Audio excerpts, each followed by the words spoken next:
Ladies and gentlemen, welcome to the Voice by Matt Show. My name is Matt Berthot. I am your host, and today I have Justin Schenck on the podcast. And I got to spend some time with Justin at the BLN Live in Washington, D.C. this last month. And Justin is a real dude. And there aren't many real dudes out there, usually in the entrepreneur space. And so whenever you meet a real dude, you have to hold on to them. And so Justin, I'm holding on to you, bro, because he's a real dude, man. He's worked really hard on his podcast. He's worked really hard cultivating himself, and he's got a lot of truth, a lot of honesty. Today we're going to talk about how he found his voice. So welcome to the show, Justin. Matt, thank you so much, man. I'm excited for this conversation. We connected before the BLN Live event, and it was one of those things like we just hit it off immediately.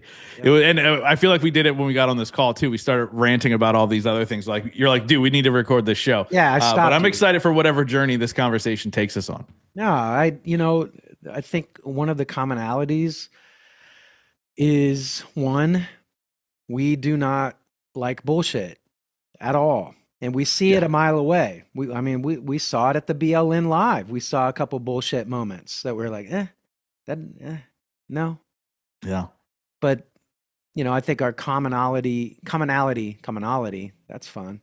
Commonality is definitely Ed Milet as someone that we both have, looked up to for years. But let's jump into it. I'm going to be on your podcast, and we could talk about myself on your podcast. I want to know about you, and people want to know about you. So let's get real with it, right? How did you find your voice, Justin? Dude, I love where you start this conversation. Years ago I gave a keynote. I was speaking at an event in Disney World, and so I was like, when I formulate this keynote, how do I wrap this around Disney and the magic of it, and the creation of it, and Walt Disney and all these things, right? Like I'm a big Disney guy. Let's go. And I realized that 9 years ago, actually, as of the recording of the show, tomorrow will be 9 years of the podcast. And to kind of put that in context, like 9 years ago, I would tell people I had a podcast, and they would go, "What's a podcast?" Yeah. Right? The world of podcasting has evolved and changed over time. I just happen to be an early adopter. There have been people doing it for 20 plus years, but in the grand scheme of things, an early adopter. But I was formulating this talk, and I realized that, Walt Disney had a mouse, right? And that mouse grew into this gigantic empire that we see today. And it's, creating magic for so many people in the parks and through their storytelling and all these things. And I started to question, like, what's my mouse? What was my mouse? And it was the podcast microphone, right? I bought a $60 microphone 9.5 years ago, and I said, I'm going to start a podcast. I had no idea what that meant or where that was going or what that was meant for me. And that was kind of the beginning journey for me to kind of find my voice. And what ended up happening was the original idea behind the show was I was going to interview entrepreneurs, figure out how to be a better entrepreneur, because at that point I had 3 failed businesses. And although I was in the corporate world, had this dream of being my own boss and setting my own schedule and creating my own money. And so I was trying to create this on the side all the time. And what ended up happening was 6 months before I launched the show, my mom lost a 20-year battle to opioids. And that kind of required me to go inward and start to say, what is life all about, right? As men specifically, we're told that if you go out and get all the things society says you should get, you'll find happiness. And that's what I was chasing for my entire life. And when my mom passed away, I kind of started to question, like, what is life all about? And so my conversations and my voice began with the idea of, like, let me ask the right questions.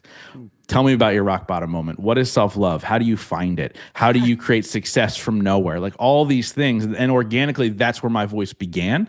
And that began my own journey of trying to figure out my own self-love and figure out what's my voice, what's my story.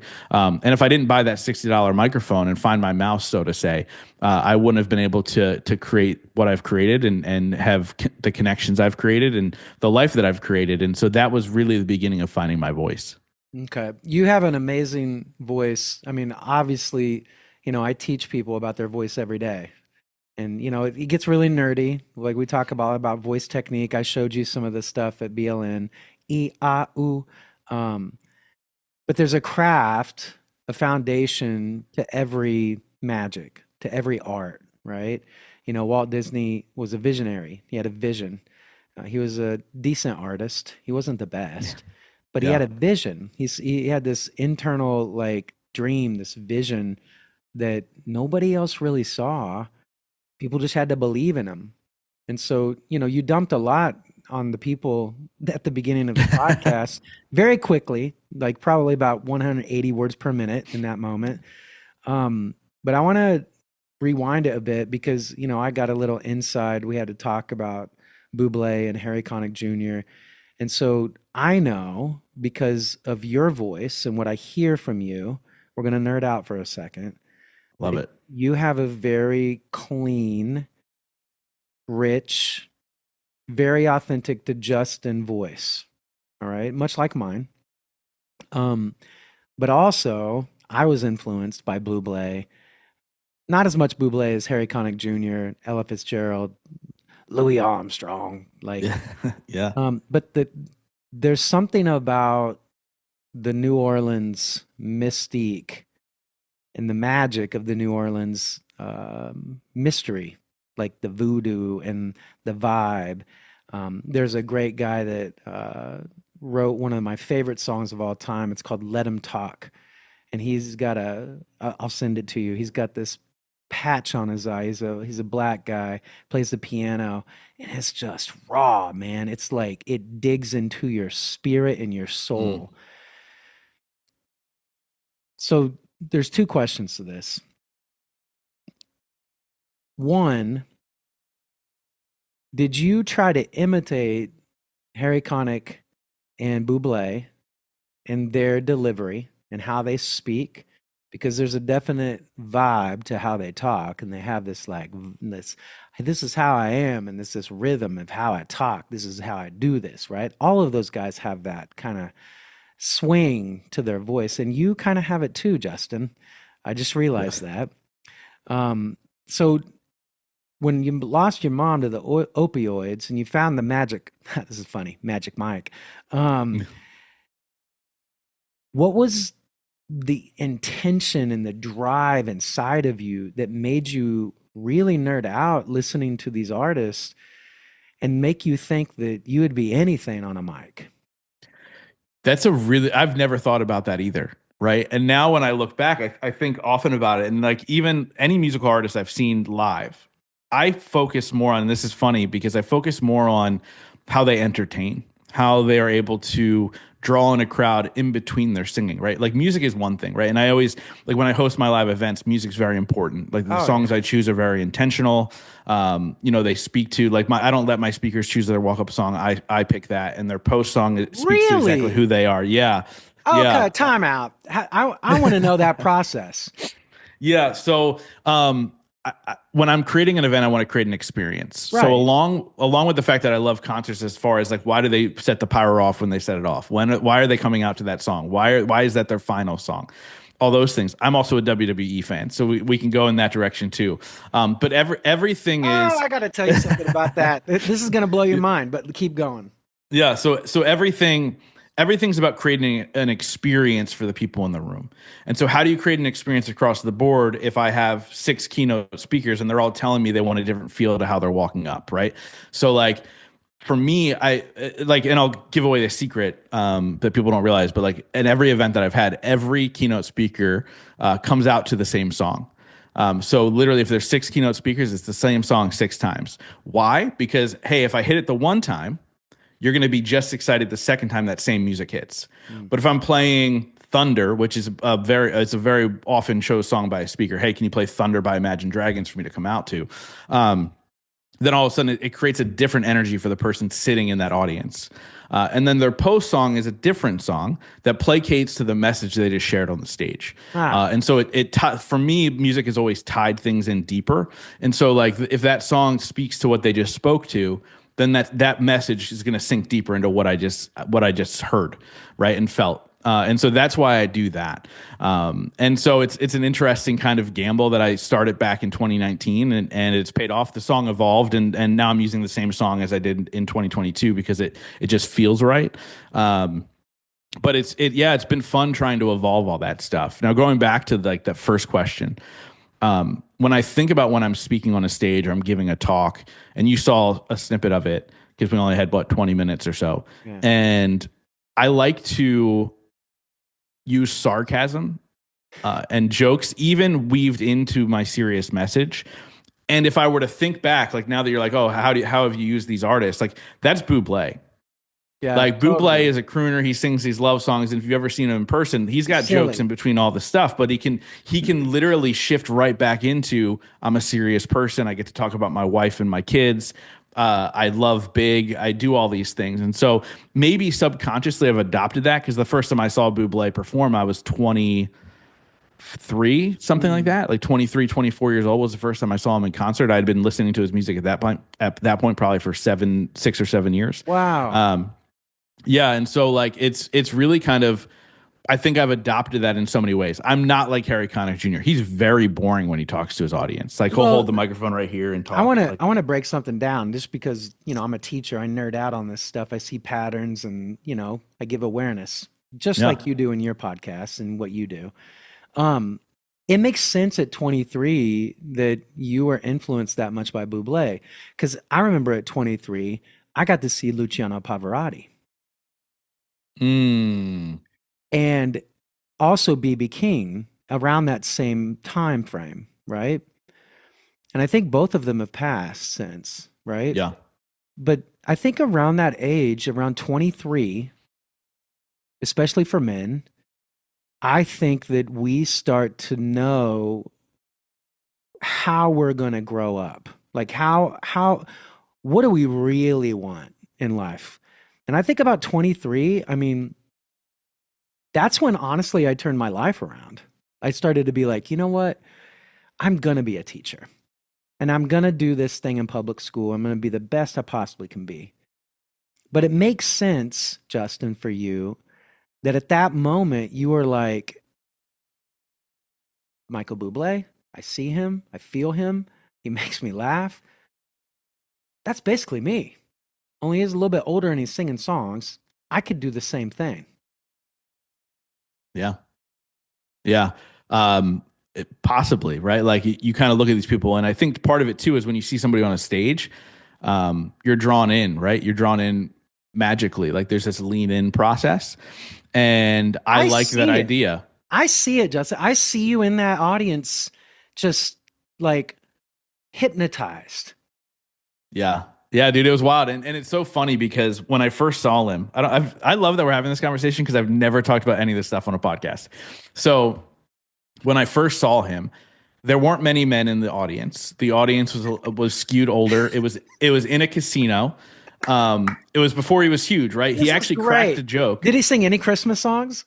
No Christmas. No So it was, way. yeah. So at the time he had, I think Home was out, which is his probably to this day his biggest hit or his second biggest hit of all Yeah. time. Yeah. So he had that, and then he did like Jack the Knife and like a lot of the old school Good. throwback songs because he does a lot of covers, but still to this day. And I'm probably the only young dude in the audience, and I was with my girlfriend at the time, and he would crack jokes because he wasn't famous yet. He was getting there, but it was like he cracked a joke because it was in a casino, and if you don't know, high rollers get free tickets to the shows.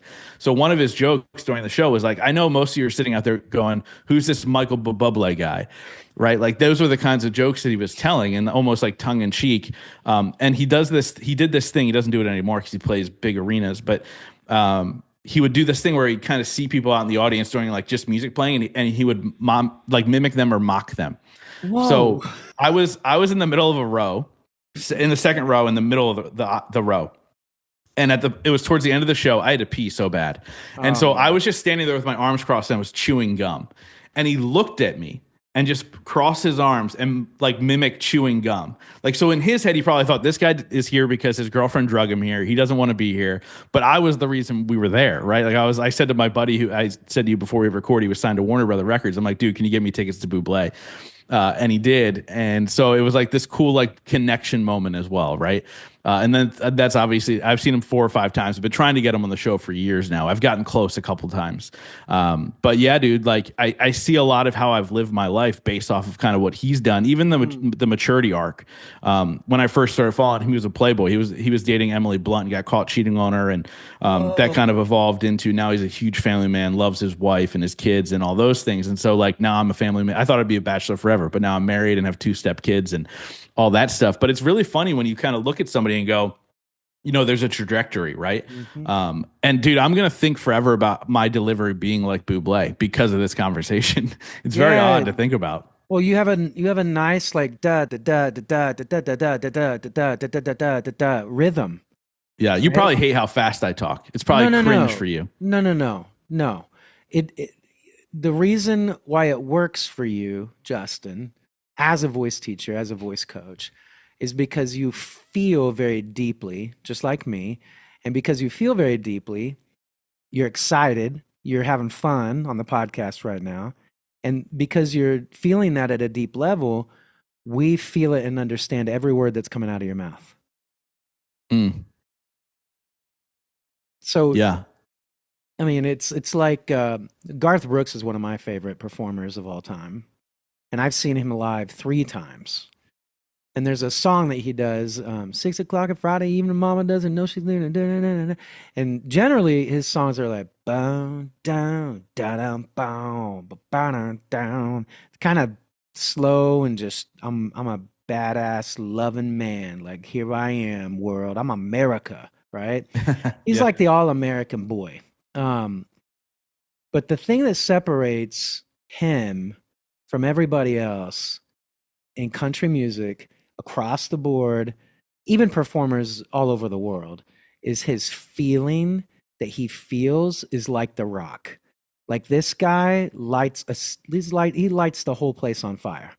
It's just like Ed Milet on stage. He lights the whole place on fire.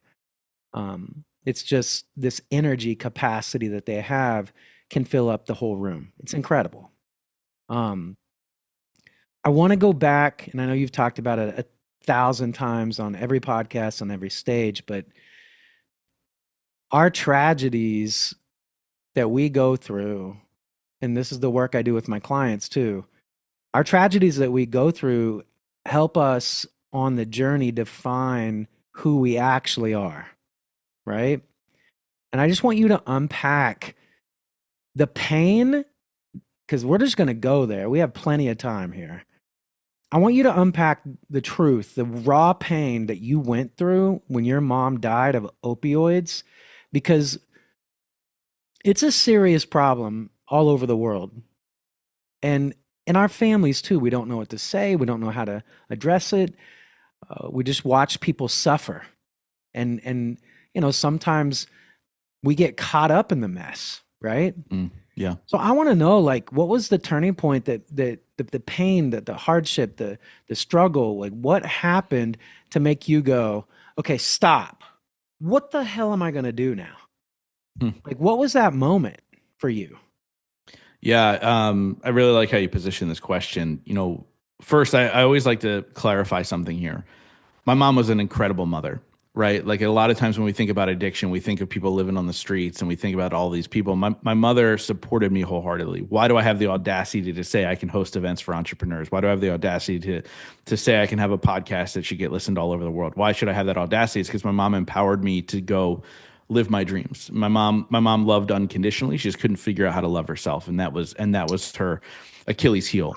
Right. And so, for me, when she passed away, it was like losing my favorite person on the planet. She was my biggest cheerleader. She was, in my adulthood, she passed when I was 31. So like and she was 58. So in my adulthood, she became a friend, somebody I went to when anything would go wrong. And although she was just being a mom with all of her antidotes and the things she would say to me to help me feel better, she always said the right thing.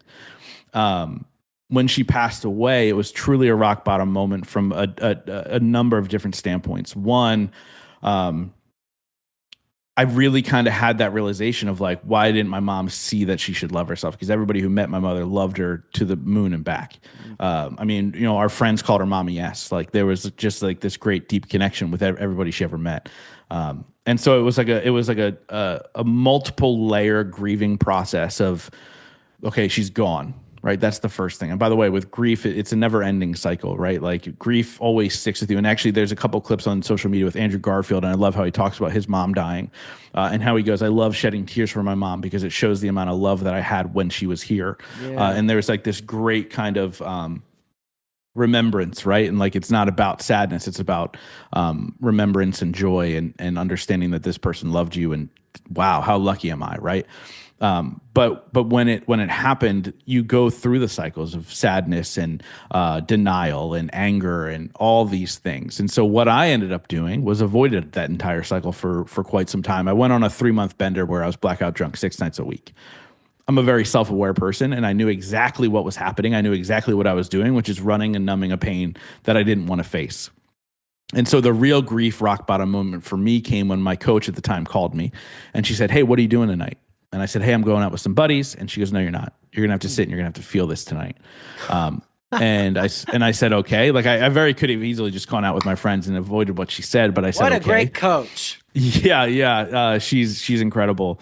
But it had that moment, and that evening I always say is the worst evening of my life, because that was the first time I acknowledged, right? I acknowledged she was no longer there.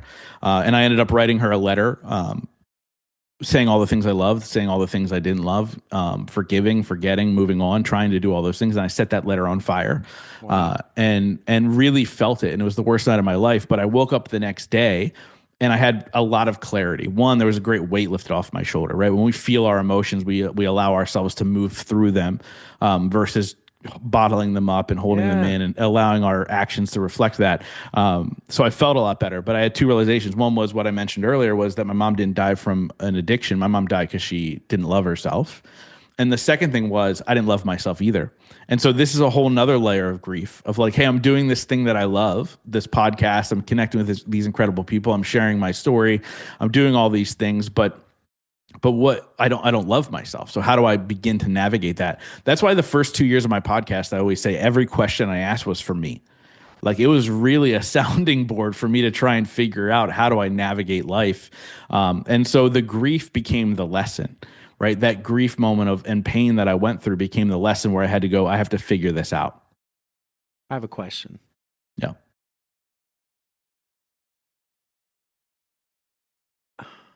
Because I think this moment could help a lot of people. So Justin, I want you to reflect on, because I can feel how much you loved your mom, and I know how much she loved you. I can tell that she was just going through a lot. This is a hard question because I think it's, oh man, it's something we all deal with, and I know when I ask you, you're gonna be like, okay, because I know it's the work we do, and we have helped people, we've talked about it, we've had to do this work also. Did your mom, did she teach you growing up how to love yourself, Justin? No. I never had that in my life, right? Like I think some kids live in a household where their parents love themselves, and we learn by watching, right? I never had anybody that was consistently in my life, meaning like they were there every day, who actually knew how to love themselves, including my father. And so we never learned that. And a lot of times when somebody doesn't love themselves, and I was a victim of this, we want to pour into other people, or more importantly, we rely on other people to feel what love is and isn't. And that was my mom, right? So like my parents were married for 20 years. They got a divorce. My dad said he was gay, and that rocked my mom's world, right? Like, oh my gosh, like I was fooled into the one person I thought that loved me unconditionally to think that I was the one for him. And this is what happened. Wow. And so like, that was, by the way, that was her addiction started before that, but that was like the catalyst to the next level of that addiction. How did you deal with that? It was interesting. I was 16 when he came out. And so when you're 16, like, oh, this is the guy I'm supposed to learn how to be a man from. By the way, and I want to preface this because we live in a different world than when I was 16. Yeah. It was looked at a little bit differently, right? And so like it was a weird thing. I had been through so much at that point already in my life that I just kind of was like, okay, another thing at that time. Fast forward, I will say this, that not at this moment, but later in life, I cut off ties with my father. I didn't talk to him for 7.5 years. But he's now very close with me. He'll be at my event in April. Like he's one of my favorite people. I love, having great conversation with him. We both had a lot of healing to do before we reconnected, and we both did. Wow. Wow. But yeah, so it was an interesting journey to kind of navigate all that. And so I think I think the end of the day, we kind of look back at things in retrospect, 2020 visions, hindsight, right? I learned a lot through all that stuff. A lot of it is an unconditional love of people and the things they go through. A lot of it is acceptance of people and who they are. And also, more importantly, the idea of like, and I say this pretty often, is like my curiosity became strong. Like my curiosity of other people, Yeah, why they act the way that they do. And I think that I believe that curiosity is a superpower. it is. And so I was taught that subconsciously at a young age because I had to navigate so much on my own when I was young. Go So ahead. you've obviously learned how to have self-love now. I mean, this is a hot topic all over the world. Like everybody needs to learn this skill. How do you embody that now, and how are you teaching your kids to have self-love and essentially share their voice, right? Their real voice. Yeah, I think it's a really hard discussion to have because I think everybody's journey into self-love is unique. We all have to do something different to figure out what that piece was. And I'll have to go back a little bit before I go forward. So when I finally was like, I need help through this process. I already had coaches and stuff, but I also started going to a therapist, and the therapist made me realize a couple things. And the main thing that he made me realize was I thought I had trust issues. But what he made me realize is that I had abandonment issues. And I was like, what do you mean? Like I was never abandoned. And he goes, Wow. I get your parents loved you, but they chose their own lifestyles over fully being a parent to you. Okay, great. That was great to kind of uncover because then I can start to do the work to kind of unlock all those things. And I realized that I was number one, I was looking for outside things to love me, but more importantly, I was pouring so much into other people without pouring into myself. And so my real step into self-love was putting myself first. And the realization of like being selfish is the most selfless thing I can do. Because if I'm not 100%, I can't be 100% for somebody else. And so I started to have I have 4 daily non-negotiables that I do every single day to make sure that I'm taken care of, to make sure that, I make sure I check in with myself. And the no's became more prominent and the yeses became less. The understanding of like, I have to make sure that I'm taking care of myself and my energy and everything else that I am. Because if I can't do that, I can't be there for my wife. I can't be there for my stepkids. I can't be there for my friends and the ones that I love and the people in my mastermind, if you want to go into the business world too, because it's just as important. But, when we look at all that stuff, like I was pouring from an empty cup. And my self-love began with the idea that I deserve a full cup and what overflows is for everybody else. And that was really the beginning of it. It took a while to really understand that those actions were the thing that was the self-love. But that was the journey for me, was to put myself first and to truly do it in an honorable and respectful way. Well, yes. And in this world that we're in right now, because I've also dealt with this, I learned how to really love myself in 2019. And I started 75 hard for the first time. And, up to then I drank every day, really, since 20 years old. It was like a beer or a glass of wine, literally every day, because I'm an adult. I can do that now, right? Never really read a book, but I started doing this self-love. And in the beginning, and then there's a point to this, Justin, because I want to hear your thought on this. Everybody was cheering me on. They're like, go Matt, you're doing so good, you're leveling up, you're looking great. And then I finished it and all these amazing things started happening. I started to love myself first. And then I did it again and again and again and again. And then I started to separate myself from my normal people that did not do anything to help themselves. And I realized for about 15 years of my life as a teacher, I just gave everybody everything, everyone. Like I was a mess. I was 272 pounds. I depressed constantly. And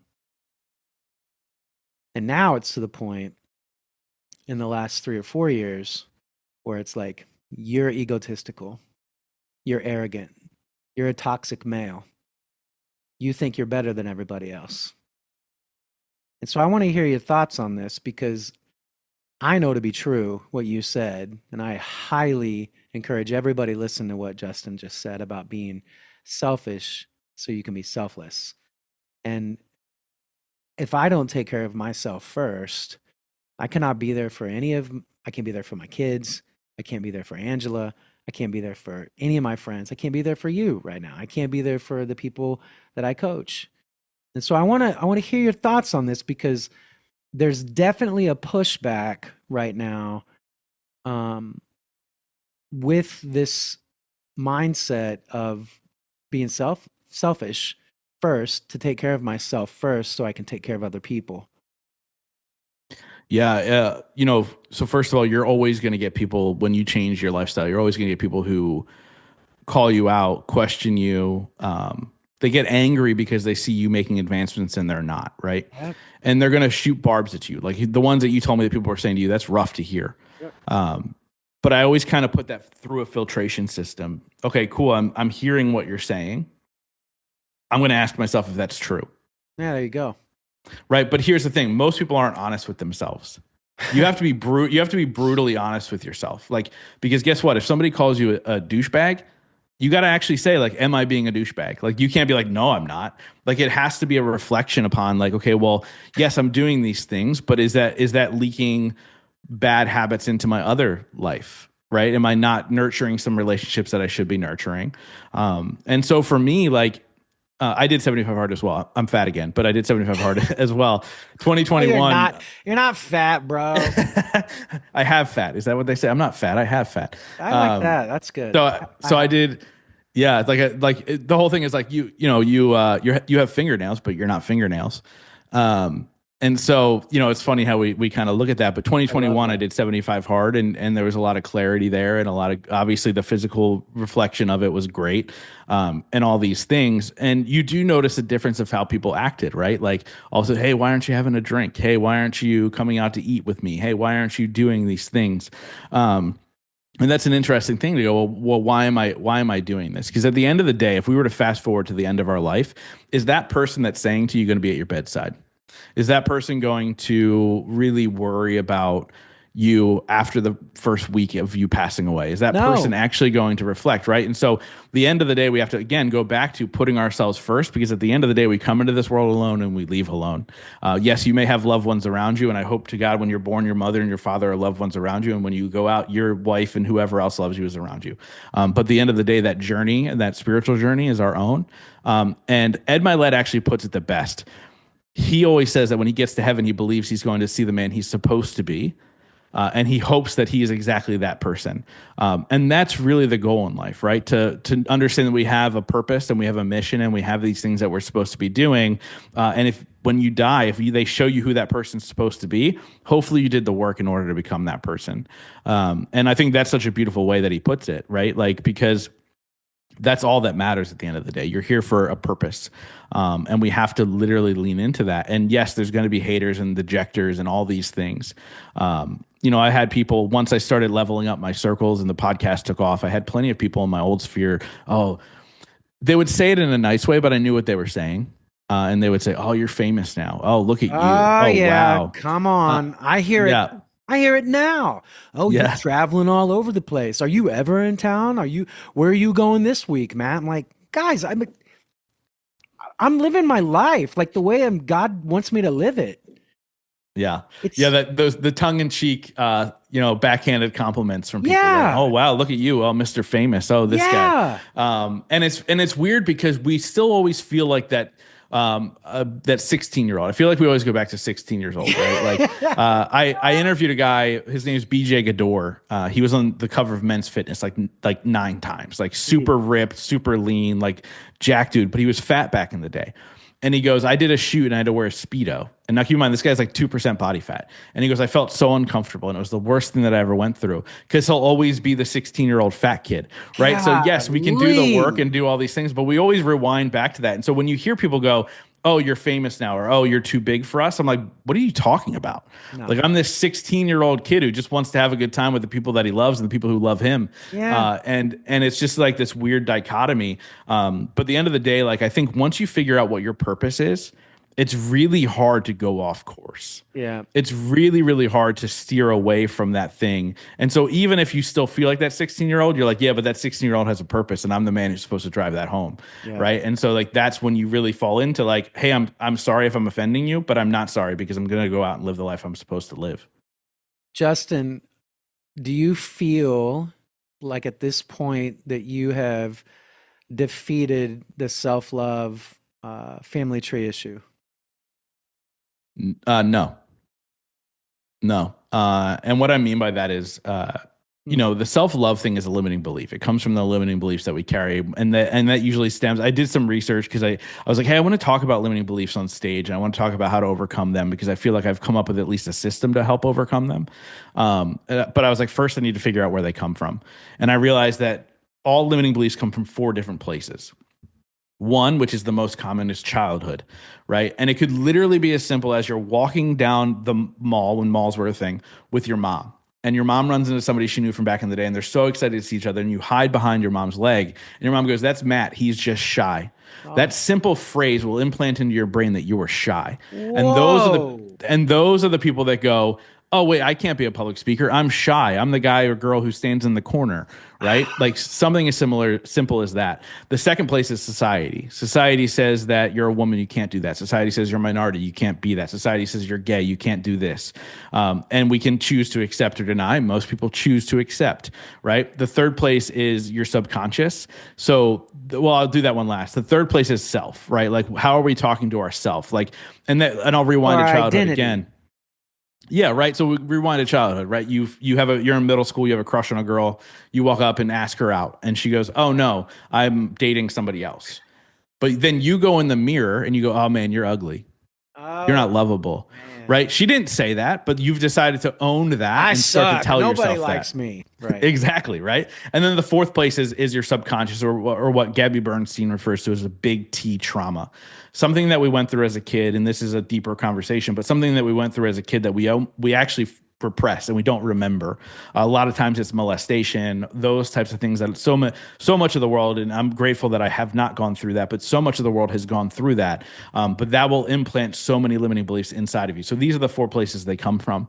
And then you have to do the work to overcome them. But the reality is, overcoming them doesn't mean you fully own it. It just means when it arises again, you have the tools in order to beat it back down, right? So my limiting belief, the biggest one that I had was you are not enough.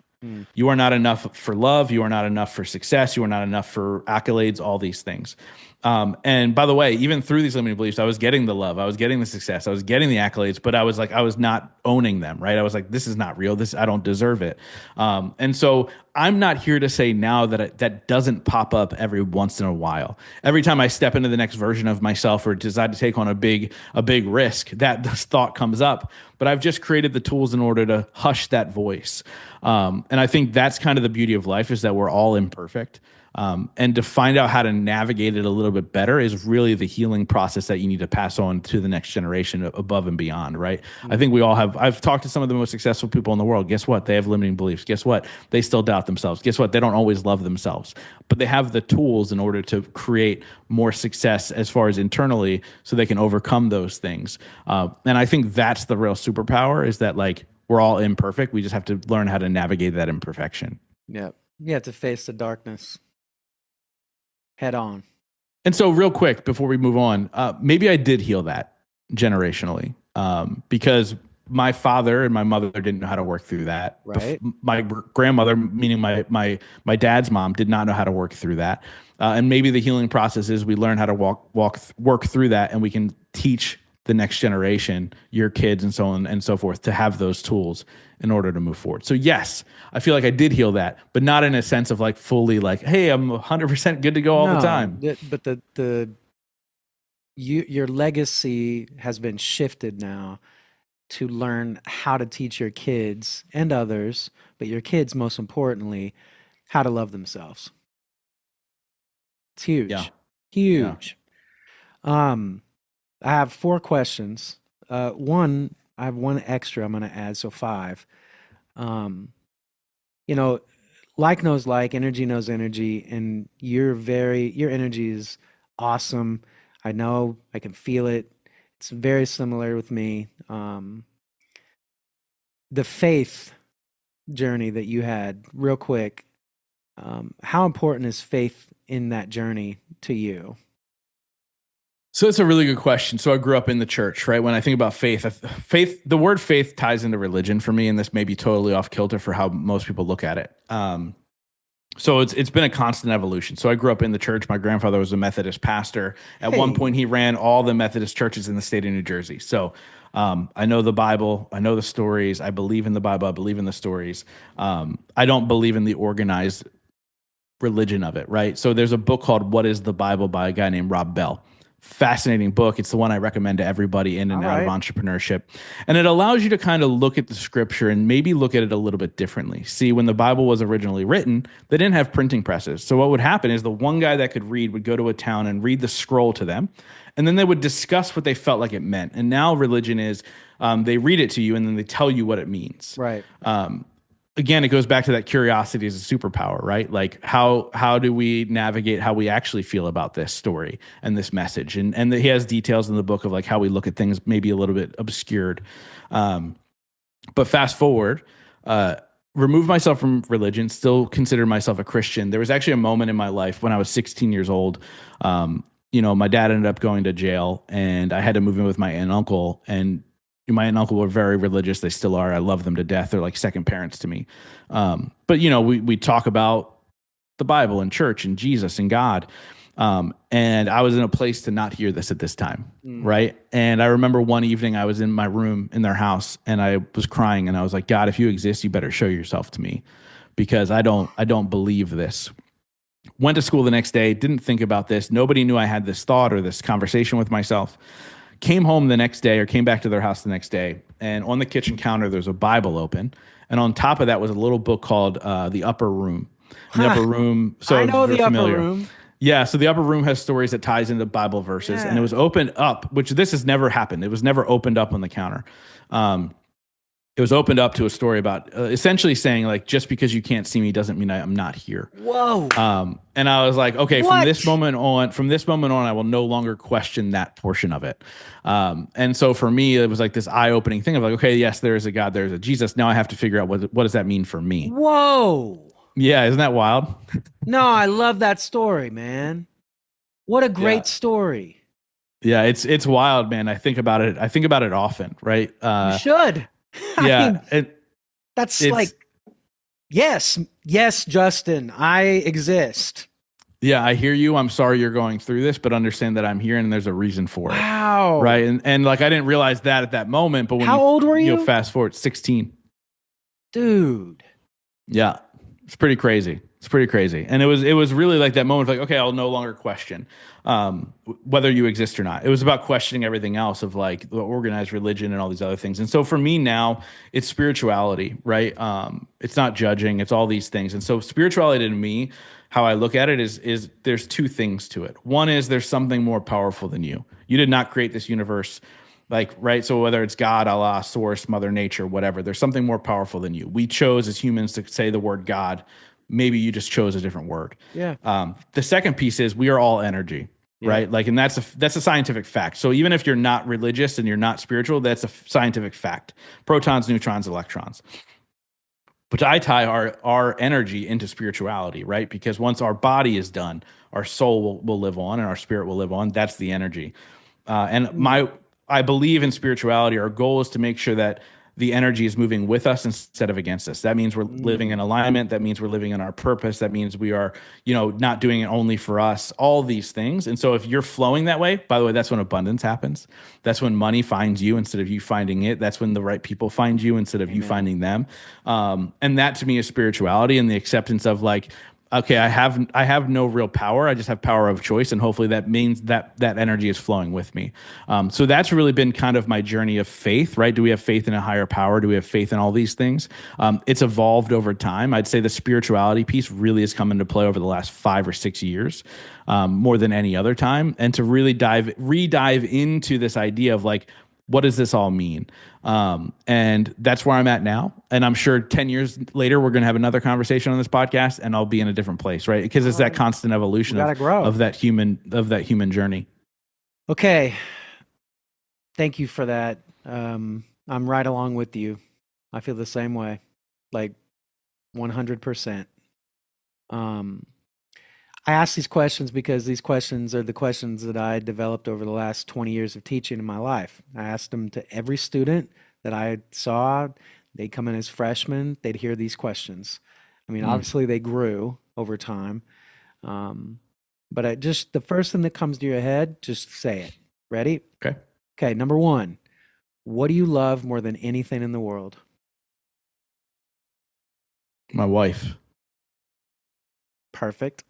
Number two, what makes Justin tick? What gets Justin excited? The idea that my journey can show people that it doesn't matter where you come from. It matters are the choices you make today to create a better tomorrow for yourself and the world. Hmm. And I have more questions about that, but let's get through these first. Number three, you've said it multiple times on the podcast today, but what are Justin's purposes? Yeah. So again, what I just said, right? To show people that it doesn't matter where you come from. What matters are the choices you make today to create a better tomorrow for yourself, and to empower others to share their story and their message and their journey to impact the world in such a great way. Yeah, you're telling people to share their voice. I love Yeah. it. Sounds similar. Why is Justin Schenck on Earth? Ooh.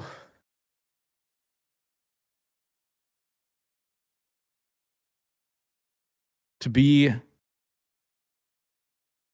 a good person, Hmm. to give 100% of himself in every interaction, whether it's with himself or with others, and to try and be better than he was the day before. Why is that important to you? Because what's not growing is dead. And if you're not growing your relationships and you're not growing your impact and you're not growing who you are is personally, then might as well be dead. And how sad do you get in your lifetime when you see the people you love don't do that? This is going to sound counteractive to what I just said. But I don't get that sad. Because I believe that on this human journey from the spiritual world, we're all here to learn the lessons we're supposed to learn. Yes. And we all learn them in our own way. And I will love them through their choices, good or bad. But I don't get that sad because I'm on my own journey. Well, you shared a key lesson, and I think that, you do talk rather fast. I caught it. You shared a lesson in this podcast that I think is a lesson, I've been learning in the last year and a half. No judgment. Not having judgment for people because, like you said, they're on their own journey. And, us being quick to forgive and then quick to no judgment is such a healing thing for us, because we can't fix people no matter how hard we try. And unfortunately, like my dad, he passed away in June 2020 because he knew everything to do. He just chose to eat whatever he wants to eat and drink whatever he wants to drink. And it's been a tough ride, losing him, just like with you and your mother. But he played catch with me. He taught me how to fish, and I live through him. Like he lives through me. In the music and the excitement of life and the food and the cooking. And I see your mom and you, man. I see that spark, that joy, that I wanna be something. I wanna help people. And so you're giving the best to the world and helping people by letting them share their story, right? And this event that you get to do, when is it coming up? You could plug that real quick. Yeah, depending on when this episode comes out, the event's April 4th. Okay. Yeah, well, I could get it out next week. And yeah, April 4th, man, like it's going to be an incredible room of people. And so I'll share this really quick. So two things I want to say. Like we talk about acceptance of who people are. Curiosity is a superpower. It's also okay to have an opinion. Yeah. It doesn't mean that means you need to be silent. It just means you need to be respectful. And I think that that's the piece people miss, especially in today's world, is that we can't have respectful conversation anymore. There's too much hate, divide, debate, whatever word you want to choose. I always just say, look, you can have an opinion, just be respectful with it. And I think that's really important. The second piece is this. I started my podcast 9 years ago. I called it the Growth Now Movement, and I chose the word movement because I didn't like Growth Now podcast. And so I was like, I need to come up with another word. And movement was the word. And then I went, you know what? I really like that because maybe I can create a movement one day with this podcast of people who think differently or high level or all these things. This is now my third live event. The first one was in 2019, then COVID, then we did one in 2022. I said, I'm never doing it again because it is a lot of work. And here we are doing another one. And honestly, when I look at the people that are in the room, half of the room, 40% of the room are people that have been on my podcast, who have spoken previously as keynote speakers at my events, who bought a ticket, who want to be a part of this movement. And this is the first time that I can actually go, this is the movement that I was talking about. Yes, Justin. Yeah. So high level people coming together with the mentality of give first and give without expectations. I have a mastermind called the Skeleton Key Mastermind. And the number one rule in the mastermind is give more than you receive. And this room for my live event will be filled with people who are willing and able and wanting to give more than they receive, to pour into the people that are in the room. And I'm going to walk out on that stage and I'm going to look out into the audience and I'm going to be in awe of the sheer amount of power and wisdom that is in that room. And honestly, the rest of the people who bought tickets probably should have already been on my like I'm not very good. Like with you, bro, I'm just like, I got to send you my link. And so just super excited to be in that energy and have a ton of fun with these people and connect and finish every conversation I have with that event how I finish everyone, which is let me know how I can support you. And it's a genuine ask and a genuine give that I can give to others. And so really excited about the event. Where is it? And can people still get tickets? And how do they get them? Yeah, so it's in Westchester, Pennsylvania. So right outside of Philadelphia. So if you're flying in, you fly into Philly and then you take an Uber into Westchester. growthnowsummit.com is the website. They can absolutely just grab a ticket there. We have general admission still available. As of this conversation, there's one VIP left, and we hope that that's gone by the time it comes out. But I feel like it's a trickle effect for the last couple. But yeah, so growthnowsummit.com, they can grab their ticket and come hang out. Let's have a good time. All right. And Justin, how can people get a hold of you?